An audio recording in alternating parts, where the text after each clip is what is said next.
أما بعد فقد قال رسول الله صلى الله عليه وسلم من بنى لله مسجدا بنى الله له بيتا في الجنة أو كما قال. نبی کریم صلی اللہ علیہ وسلم فرمائی کہ کم مسلمان دا اللہ دا رضا دا پارا جماعت جوڑ کو رب العالمین دا غلا پا جنت کی او عالیشان محل جوڑ کی. جماعتون چی دی ان المساجد بیوت اللہ، جماعتون دا اللہ کورون دی. او اسم لمن پختان جماعت تا اللہ کور وی. دا اللہ دا کور دا مقصد نده چه اللہ پاکی اسیگی. انسان تا پاکی دا کور نسبتو چه دا غی مطلب داده که دا انسان پاکی اسیگی، اللہ پا جماعتونو کی اسیگی نا. خدا دا شرافت او دا قدر او دا عزت پا بنیاد اللہ تا نسبت کیگی. بیت اللہ کعبے مبارک تا بیت اللہ او دا اللہ کور نا اللہ کو پاکی اسیگی نا. خدا دا عزت تا وجنا او دا شرافت تا وجنا او دا عظمت او دا لویه دا وجنا اللہ تا نسبت کیگی. نجماتون دا اللہ کورون دی، دا اللہ عبادت خانی دی، مسلمان پاکی دا اللہ عبادت کئی. ظاہر خبر دا چکم انسان دا اللہ دا عبادت تا پار عبادت خانہ جو لئی کہ دا اللہ عبادت پاکیوشی، دا اللہ بندگی پاکیوشی، اللہ تا پاکی نوزوشی، دا دیر لئے دا برکت و دا سعادت خبر دا. دا اللہ دیر لئے فضل او کرم دا چی پر مخدز مکہ دا جماعتون تعداد دیر زیاد تے.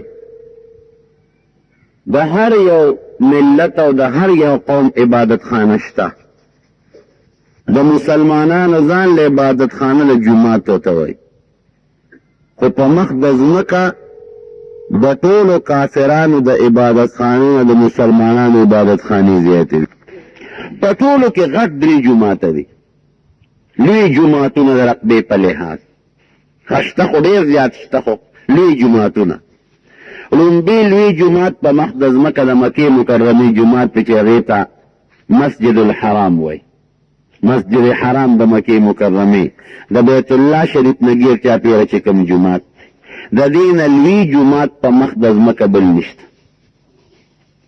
نیاز کے بیت اللہ مبارک او پچھیتا کے بیت اللہ شریف تی جور از مکہ کی. دا بیت اللہ شریف چی پا کم از مکہ کی دی تا وادی وی مون و تخوال وایو. دا تی خوال نا چوبا پا کی بیگی او چی کلا با سیلاب را یو طرف تمتی غرون دی، دا غرون لوی سلسلہ دا، بل طرف تمتی دا غرون لوی سلسلہ دا. دا غا تمعین نو دا جیرانی دا علاقین چی با سیلاب را خطا شو نو دا بنیغ دا بیت اللہ چی کم دے کی دا جماعت تی پریبا تیشو. او اکثر بیت اللہ شریف سوزل سیلاب قلو دے و بیا جوڑ شوید. نو جور از مکہ دا بیت اللہ شریف چی کم دے کی عباد دے.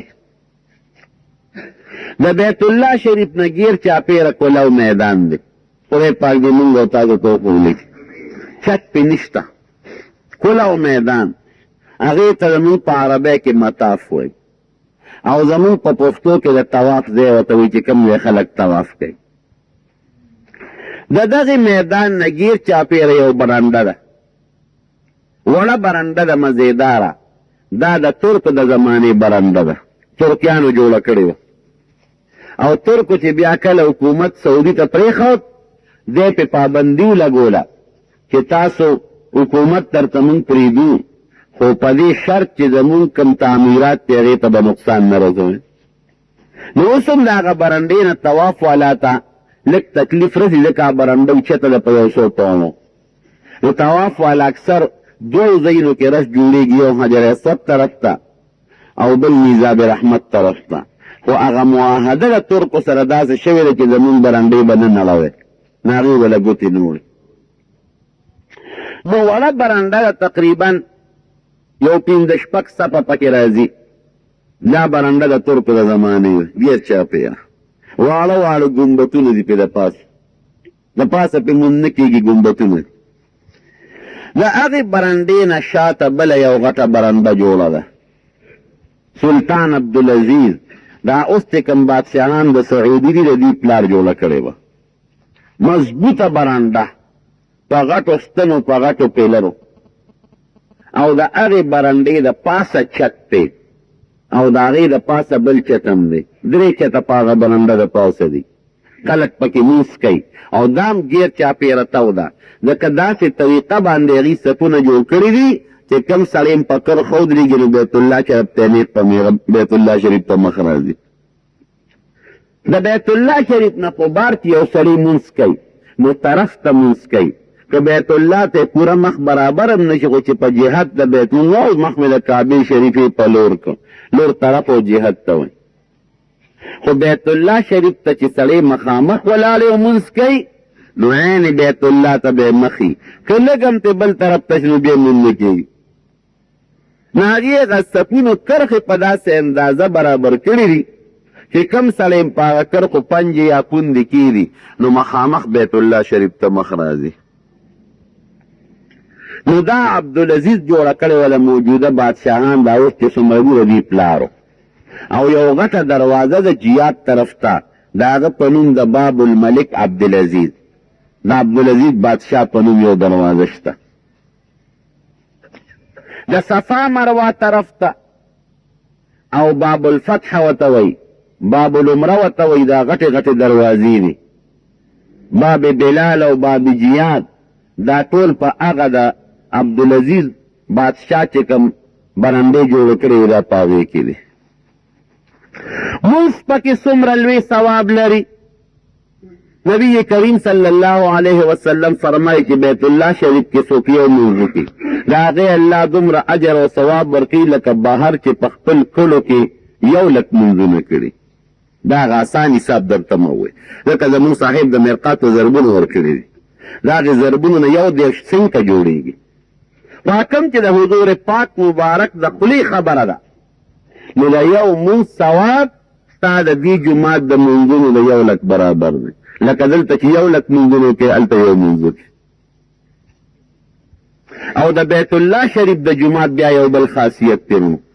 بل جومات ته چې داخلېږي لاول به تحیت المسجد کې 2 رکعته نفل به کې د جومات د داخلېدو، او هلته تحیت المسجد په دې طواف دی چې ور داخل شي نو که طواف د کولی شو طاقت ته برابرو یا د فرض مانځه وخت نو طواف به وکړي. د تحیت المسجد په دې د هغې طواف ولاړ دی. او که طواف دې نشو کولی بیا به 2 رکعته نفل کې. بل برکت یې وروڼو څه دی؟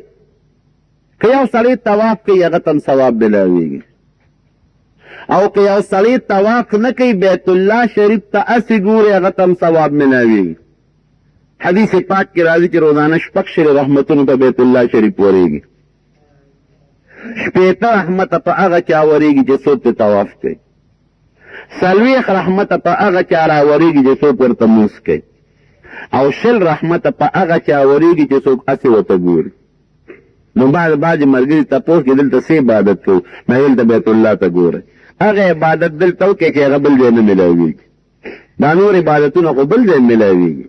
او دا بیت الله ته مخامخ مونځ کول او یا بیت الله ته هسې کتل دا داسې عبادت دی چې دا په بل وطن کې نه ملاویږي. د زمزم کویرې پکې دومره اوبه ترې راوځي چې د حد نه وتېرو. دا څومره په لکونو حاجیان چې لاړ شي دا هلته هم د اوبه څکي، او هر یو حاجي ځان سره 100 لیټره 100 لیټره یو ټپکه ورته پاکستان ته هم راوړي. دویم غټ جومات دا په مدینه منوره کې دی، او خپل نوم یې د مسجد النبي صلی الله علیه وسلم، د نبي علیه السلام جومات. هغې ته هم خلک مسجد حرام وایي. هم ډېر برکتي جومات دی.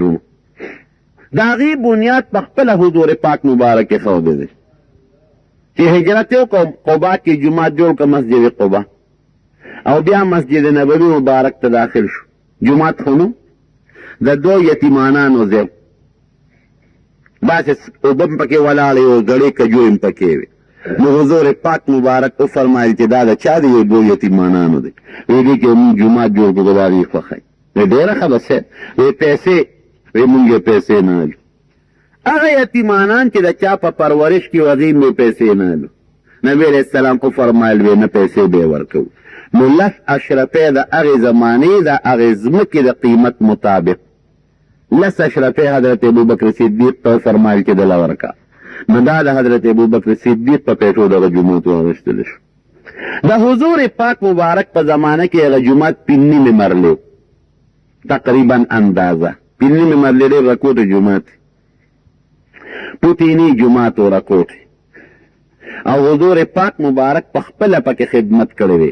صحابه او نبی علیه السلام په خپله به خټه راوړله او کچه خښت یې د خټې نه جوړې کړې وې، کچه خښت یې به یې راوړی او کاڼي به یې راول، ابه یې پکې لګول او یو پشته مزېدار ښکلي جومات یې جوړ کړ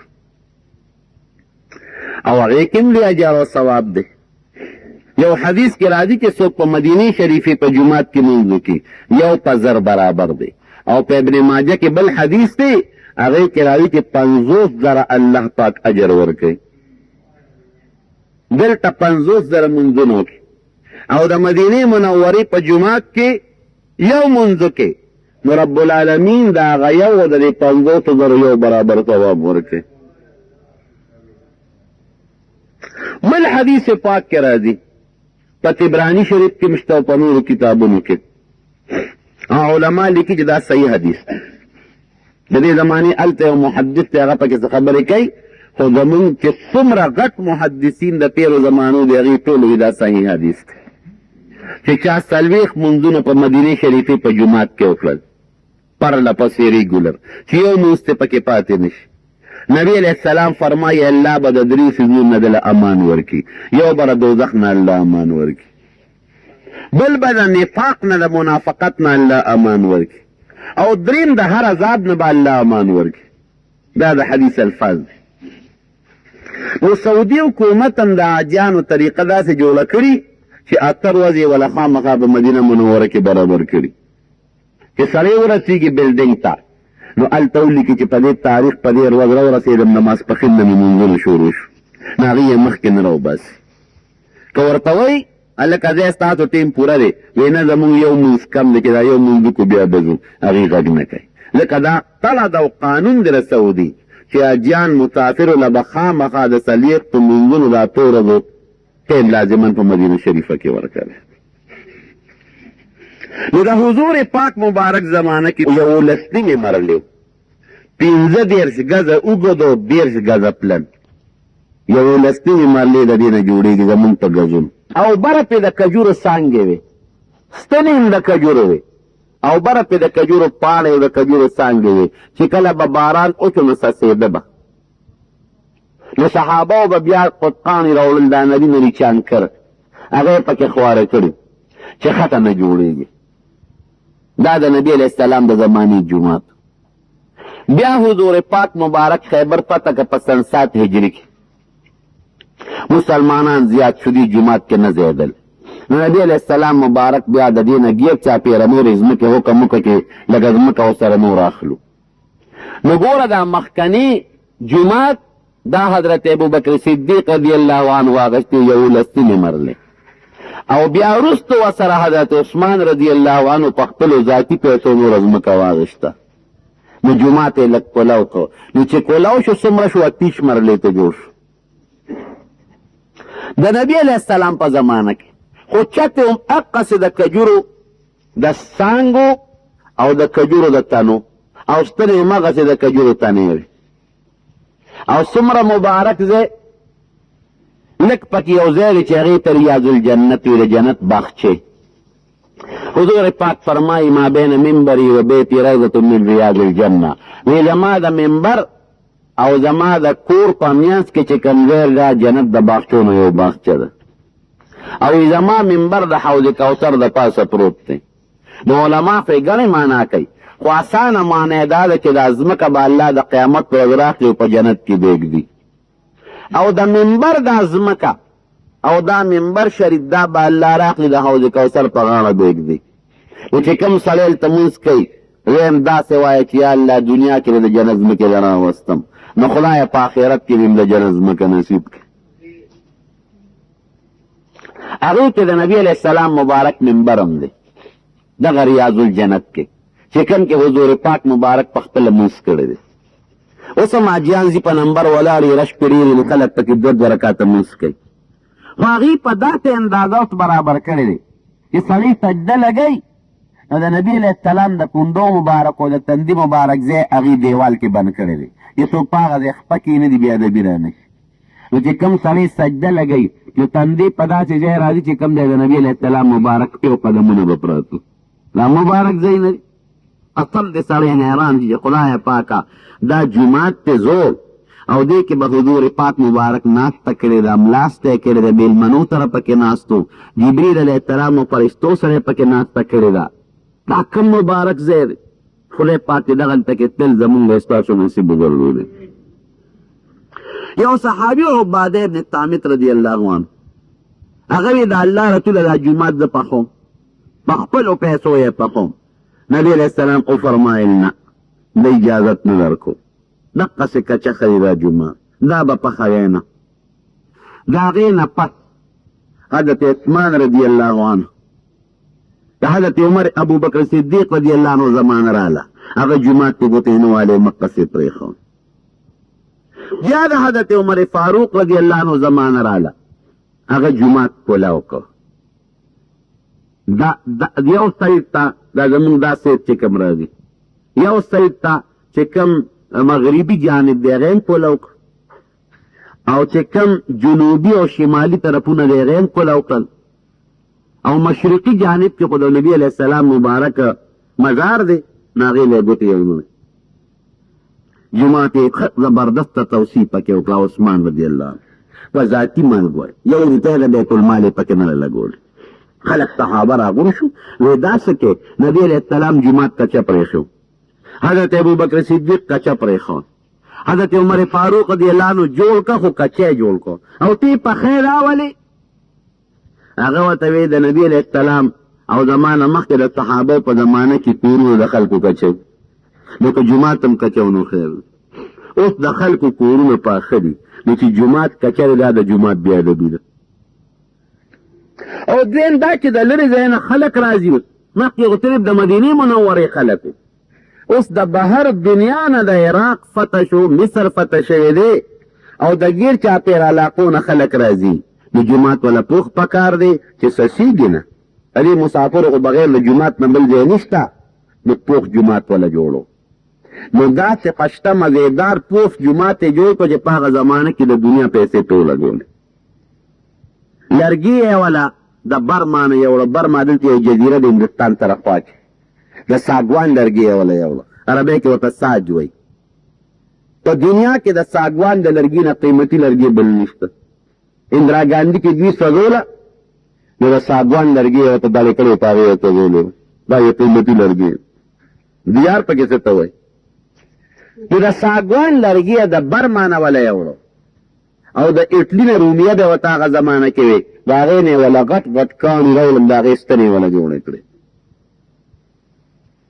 او د سرو زرو نقشو نګار یې پکې وکړو حضرت عثمان رضی الله عنه او دا ټول په خپلو ذاتي پیسو. یو روپۍ د بیت المال یې پکې نه ده لګولې، یو روپۍ. او جومات یې لږ زیات جوړ کړ نو د نبي علیه السلام مبارک منبر یې ونه چېړه محراب، بل محراب یې جوړ کړ هغې کې بیا لمونځ کړ. اوس هم چې جومات ته ورشئ خدای تاسو مونږ بوتئ نو یو ځای کې پستنو د پاسه لیکلي دي حد مسجد النبي صلی الله علیه وسلم چې دا د نبي علیه السلام د زمانې د جومات حد دی. پستنو لیکلي هر څه تفصیل لیکلی شوی. کوم چې د ریاض الجنت علاقه د هغې له جدا رنګ ستنې جوړې کړي دي خلک یې پېژني، جدا قسم قالین دی چې خلک یې وپېژني. کوم چې د حضور پاک د زمانې په وخت کې جومات باندې چتو د هغې جدا نمونه ستنې باندې نښې دي چې خلک یې پېژني. یو موقع کې حضور پاک مبارک فرمایلي وی جومات ته چې د چا د کورونو نه کلکې او دروازې دي ټولې بندې کې، یو د ابوبکر صدیق کلکې به نه بندوي نورې ټولې بندې کړې. نو اوس هم د ابوبکر صدیق رضی الله عنه د هغې کلکۍ په ځای باندې یو شین بورډ لګېدلی دی او په هغې یې لیکلي دي چې خوخة ابوبکر الصدیق رضی الله عنه، چې دا د ابوبکر صدیق رضی الله عنه د هغې کلکۍ ځای دی. دا نښه اوس هم شته. د هغې نه پس ورور بیا پکې نور بادشاهان راغلل، لکه د عمر ابن عبدالعزیز دور راغی. ولید د مدینې منورې والي و، هغه ته یې جومات کې توسیع وکړو، خسته یې جوړ کړ، هغه پکې خپله خواري وکړه. بیا وروسته سلطان عبدالمجید د ترکو یو بادشاه راغلی دی، هغه پکې ښه خواری کړی دی، جومات یې ښه وسیع کړی دی. خو په موجوده دور کې اوس چې پکې کومه توسیع وشوه، دا شاه فهد لاول د ده پلار و عبدالعزیز هغه پکې توسیع وکړه او بیا پکې شاه فهد توسیع وکړه. نو داسې جومات یې جوړ کړو چې په مخ د ځمکه دومره ښایسته او ښکلي جومات بل نشته، ډېر اعلی. هغه د ترکو د زمانې د نبي علیه السلام جومات یې نه دی چېړلی، هغه مقصې شته، باب السلام او د پاسه پېشنه مناره ده او د حضور پاک روزه مبارک او د پاسه پېشن ګمبد دی، هغه یې نه دی چېړلی، خو د هغې نه ګیر چاپېره جومات جوړ کړ. او څومره یې کولاو که جومات، دومره یې کولاو که چې په یو وخت پکې په مانځه کې 10 لکه کسان زیږي، 10 لکه کسان. او د نبی علیه السلام مبارک په زمانه کې چې د مدینې منورې څومره آبادي وه، زوړ ښار د مدینې منورې هغه ټول جومات شو، د صحابو کورونه چې څومره او څومره د مدینې شریفې آبادي وه، دا ټول جومات دی. قسم دی چې سړی ورننوځي یخني پکې چې ټول اییر کنډیشن دی. او لیکي کتابونه چې په مخ د ځمکه د اییر کنډیشن دومره لوی پلانټ په ټوله دنیا کې نشته کوم چې په مدینه منوره کې. او پلانټ یې بیا 7 کیلومتره بار لګولی چې شور دلته نه راځي، 7 کیلومتره بار، او په پایپونو کې یخه هوا راځي، یو ستن کې لاندې سوړي دي په بل کې بره سوړي دي، دومره یخه هوا راځي چې سړی اکثر نږدې ورسره ودرېږي زکام یې ووایي. ټول د قالین نه ډک، په میانځ کې پکې ناشنا کار کړی دی، چترۍ پکې جوړې کړې دي، 2 ځایه چترۍ جوړې کړې دي، یو زوړ جومات سره خوا کې او یو د هغې نه شاته. چترۍ جیبه دي، 6 ستنې دي، 6 په یو وخت په ریموټ کنټرول باندې هغه کولو شي، چترۍ ته جوړې شي، بره سر پټ شي. دا دروازې ښه مزېدار ده، سر پټي چې نور نه لګي. او چې کله مازدیګر شي هغه چترۍ ورو ورو راغونډېږي وړې وړې منارې ته جوړې شي، بر اسمان بره تښکاري د ښکلې یخه هوا لګي. یو قسم ګمبتونه یې پکې جوړ کړي دي، ناشنا ګمبتونه، 20 ګمبته دي، 20. او د یو ګمبت وزن 80 ټنه دی، د یو ګمبت 80 ټن. او دې ته د ریلګاړي د پاټلۍ په شان پاټلۍ بره لګولې دي. نو چې کله نور شي نا ګمبت به راشي نو بره به دقسې ودرېږي، او چې کله نور ختم شي نا ګمبت به لاړ شي نو تا ته بر اسمان ښکاري. دا 20 ګمبته دي او دومره ډولي مزېدار چې په یو ګمبت هغې کوم نقش و نګار کړی دی، 2.5 کیلو سونه پې لګولی دی په یو ګمبت. مونږ خلک جومات له درې نه 2.5 کیلو سره زر په یو ګمبت لګېدلی دی، او په ټولو ګمبتونو باندې 9.5 کیلو سره زر لګولی دی، 9.5 کیلو، 9 کیلو، دا په ټولو ګمبتونو د سرو زرو پاڼې پې لګولی دی د پاسه، خشته مزېدار ښه ښکلې ښکاري. او په دې ګمبتونو کې هیرې لګولې دي، او ما یو تاریخ ځان سره راوړی دی، هغې لیکلي دي چې له کیلیانې وله قیمتي هیرې راوړې دي، څکې شنې او سرې مزېدارې خشته چمک پکې وي، دومره خرچې پې کړې ده. یو منټ کې هغه ګمبت د خپل ځای نه خوا کېږي، دې خوا کېږي په مشین باندې. مشین وایي تا ته به ښکاري چې یو ګمبت لکه د ریلګاړي په شان روان دی، اخوا به لاړ شي، نه به ښکاري، په چت به ودرېږي، بره به شین اسمان به ته ښکاري. او بیا چې ریموټ ووایي ګمبت به راشي په دې خپل ځای به ولګي، بس ګمبت شو. داسې عجیبه نظام. لاندې 4 چته د جومات په ځمکه کې دننه 4 چته دي، 4 چته په ځمکه کې دننه. هغې کې څه؟ هغې کې د اودسونو انتظامات دي، 4 چته د اودسونو انتظامات، سبیلونه خشته اوبه مزېدارې، په ژمي کې ګرمې او په اوړي کې یخې، او غسل خانې داسې پاکې صفا او غسلخانې خوشبویه قسم دې زمونږ په کورونو کې چې ښې پاکې بوی وي هغه غسلخانو کې وي. ولې ته به دا قسم نه ولې وخوړم په هره غسلخانه د پاسه یا په دویمه د پاسه د کافرو ګولۍ وي ځان نه کړي په ګوتۍ کې ښکاري درته نو نه پکې بزي وي او نه پکې ماشي وي او خادم به ولاړي او صفای به کوي هر وخت یې صفا کوي او شیمپوګان بار لګېدلي دي چې کوم څلور غسلخانې نه راوځي او یا پکې نام دي شیمپو بټن به یې قسم د شیمپو دي پکار لاس کې به زره وغورځوي قدرتي شیمپو موږ دلته شیمپو په کور کې نه موني او داسې شیمپو چې په مخ دې ومږلو دروغجن خبره ګنټه کې هغه زګ به مخ نه نځي دومره اعلی او بهترین ما ملګري ته مې دا شیمپو به مونږ کوم یې معلوم کړو چې سړی ځان سره یوسي دومره اعلی پاک دا وجود دله صفا کړي مزیدار اعلی خوشبویه غسلخانې څلور چته که یو کې ورننوځي کنی دویم ته کوشه کنی دریم ته کوشه کنی څلور ته او دا څلور واړه چته د موټرو د پارکینګ ځای دی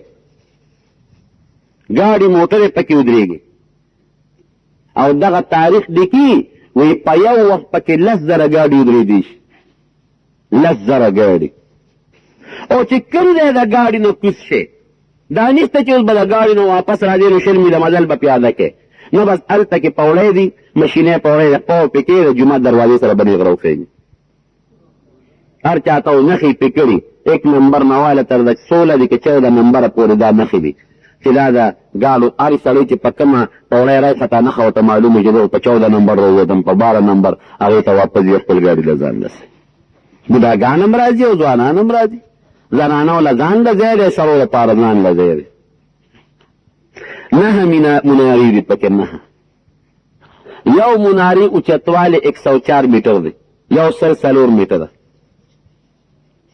دا د مدینې منورې د جومات خاصیت دی او دروازې ناشنا دروازې دي هره دروازه قیمتي لرګی ولا راوړی دی قیمتي لرګی د سودان نه لرګی راوړی دی هغه استعمال کړی دی او د پاسې پې پیتل لګولی دی او د سرو زرو بې ولا ورکړي دي او د دواړو دروازې چې یو ځای شي په دې منځ دی محمد ښکارېږي صلی الله علیه وسلم نبي علیه السلام نو او چې یو ځای شي نو دا آیت پې جوړ شي ادخلوها بسلام آمنین جنت ته چې سړی داخلېږي فرښتې به ورته اواز کوي ادخلوها بسلام آمنین چې تاسو د الله په سلامتیا جنت ته داخل شئ او بېغمه داخل شئ نو په هغه دروازې چې یو ځای شي دا آیت ته راښکاره شي او ټول جومات د خشته قالینونو نه ډک او دروازې 4-5 ځله صفای کېږي مشین به راشي او د هغې صفای به وشي دا خو د تاریخ د مختصر مې درته وویل دریم غټ جومات د بیت المقدس جومات دی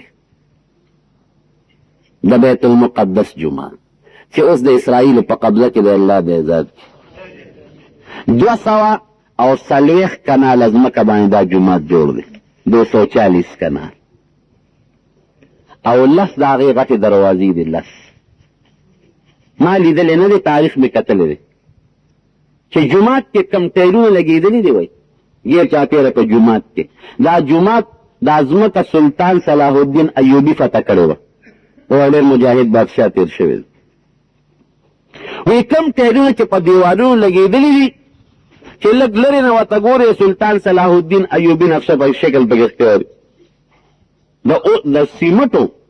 د سیمټو ټایلونه دي لکه دا مونږ چې څنګه دلته لګولي د سیمټو او د هغه ګیره او د هغه ټول شکل او د هغه پټکې ورته پکې ښکاري چې لږ سړی ورنږدې شي بیا هسې کرښې ښکاري او هغې کې چې کوم محراب جوړ دی د بیت المقدس د جومات محراب نو محراب د کجورې په تنه کې جوړ دی یوې کجورې په تنه کې جوړ دی نه پکې 2 تختې یو ځای شوي دی نه پکې میخ لګېدلی دی ناشنا جومات زمونږ مسلمانان هم پکې مونځ کوي یهودیان هم قدر کوي هغې هم پکې مونځ کوي راځي والا او عیسایان هم پکې مونځ کوي د هغې عبادت خانه هغې دا زمونږ عبادت خانه د مسلمانانو رانه قبضه کړی دا 3 زمونږ په جوماتونو کې غټ غټ جوماتونه دي او خشته جوماتونه خو په مخ د ځمکه ډېر زیات دي الله یې زمونږ د جومات آداب نصیب ورکړي